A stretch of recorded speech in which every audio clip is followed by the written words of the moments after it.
تصمیم داریم که برای تغییر چهره اقتصادی کشورمون یه رد پایی از خودمون به جا بذاریم و اونم با ایجاد 120 شعبه در کل کشور.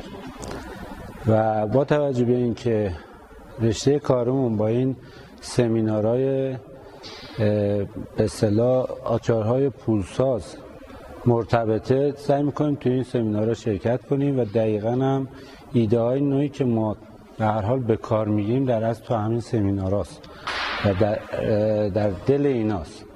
یعنی به قول میگم پول زیاد دور نیست، همین دور و بر خودمونه. در اصل این سمینارها آموزشایی که از این میگیریم کمک میکنه و در پیشرفت کارهای خودمون خیلی هم تاثیرگذارن.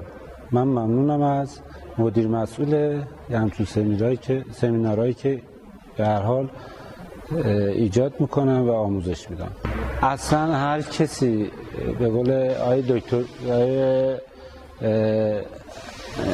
درجزینی که گفتن هر کسی بخواد برای خودش کاری رو انجام بده، یه وقتی هم برای آموزشش باید بذاره، یه هزینه هم نیازه که در کنار کسب و کارش برای خودش هزینه کنه. یعنی سرمایه گذاری در اصل هزینه نه، سرمایه گذاری کنه.